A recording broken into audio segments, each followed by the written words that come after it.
হ্যাঁ, চাটা শেষ করে আজকে যে কাজটা করব সেটা হচ্ছে, এই বছরের শীতের শুরুতে আমি বেশ একদিন আমাদের এদিকে যেদিন হাটবার ছিল সেদিনকে 2-3টে সবজিপাতি নিয়ে এসেছিলাম, মানে চারা গাছ, যে ছাদে লাগাই দেখি কেমন হয়। মানে এমনিতে তো আমি গ্রামের বাড়িতেই থাকি, কিন্তু আমার নিজের শখ জেগেছিল যে আমি একটু ছাদে সবজি চাষ করব। মানে বাড়ির আশেপাশে মোটামুটি চাষবাস করার মতন জায়গা আছে, তাছাড়া আমাদের জমিতেও চাষবাস হয়, কিন্তু তবুও আমার ইচ্ছা হয়েছিল আমি একটু ছাদে সবজিপাতি করব।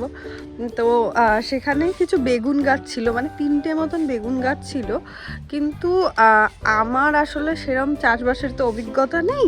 তো 3টে বেগুন গাছ একটা ফলের ক্যারেটের মধ্যে আমি বসিয়ে দিয়েছিলাম। তো ঠাকুরদা বলল যে 3টে বেগুন গাছ ওতে করে একটাও ঠিকঠাক করে হবে না, ওর থেকে তুই উঠিয়ে আলাদা আলাদা কোনো কিছুতে বসাও। তো সেদিন বিকালবেলা বাজারে গিয়ে আরও 2টো ফলের ক্যারেট কিনে নিয়ে এসেছি, ওর মধ্যে করেই বসিয়ে দেবো 2টো আলাদা আলাদা করে। তো সেই কাজটুকু করতে হবে, তারপর করব স্নান। তার মধ্যে এই যে ফুলকপি রয়েছে, ফুলকপি দেখো ছোট ছোট হয়েছে, এখনো বড় হয়নি। এই যে বড় হলে অবশ্যই তোমাদেরকে দেখাবো। আর যে বেগুন গাছগুলো সেগুলো হচ্ছে এই যে, আর টমেটো গাছও লাগিয়েছিলাম। এই যে টমেটো গাছগুলো বেশ অনেকটা বড় হয়ে গেছে। তো এই 3টে গাছকেই সরিয়ে আলাদা আলাদা জায়গাতে বসাবো আজকে। এখন নিচ থেকে আমাকে মাটি নিয়ে আসতে হবে, মাটি এনে মাটি আর গোবর সার একসঙ্গে মিক্স করে মাটিতে আবার এই গাছগুলোকে বসাতে হবে। ফুলের গাছ তোমাদের সাথে শেয়ার করি, নতুন না, অনেকের বাড়িতেই আছে, আর বাজারে ফুলের দোকানেও কিনতে পাওয়া যায়, কিন্তু আমাদের ছাদে এই বছর আমি প্রথম লাগিয়েছিলাম, বনগা থেকে আমি নিয়ে এসেছিলাম এটা। চলো তোমাদেরকে দেখাই।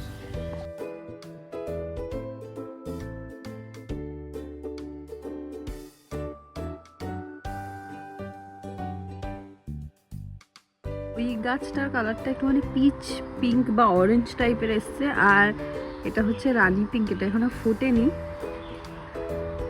এটাও ফুটবে 2-1 দিনের মধ্যে। আর প্রত্যেক দিনের মতন আমার গুটগুট করতে করতে, ফুল গাছ দেখতে, তা করতে করতে আমার এতটা চা বেঁচে যাবে, এটুকু পুরো কনকনে ঠান্ডা হয়ে যাবে, আর এটা খাওয়া হবে না, নষ্ট হবে। তো চলো এখন নিচে গিয়ে মাটি আর গোবর সারটা মিক্স করে ওপরে আনবো, এনে তারপর হচ্ছে গাছগুলোকে বসাবো। অনেকটা বড় হয়েছে, কিন্তু হাইট বড় হচ্ছে না, পাতাগুলোই বড় হয়েছে। হবে তো, এটা আবার শোকানো লাগবে নাকি? এটা নিয়ে বসানো যাবে না? সাথে সাথে বসানো যাবে। দারুণ স্বাদ। এইটার ওপরে আর অর্ধেকটা মাটি দিয়ে এটা মেশাবো, তারপরে এটা উপরে নিয়ে যাবো।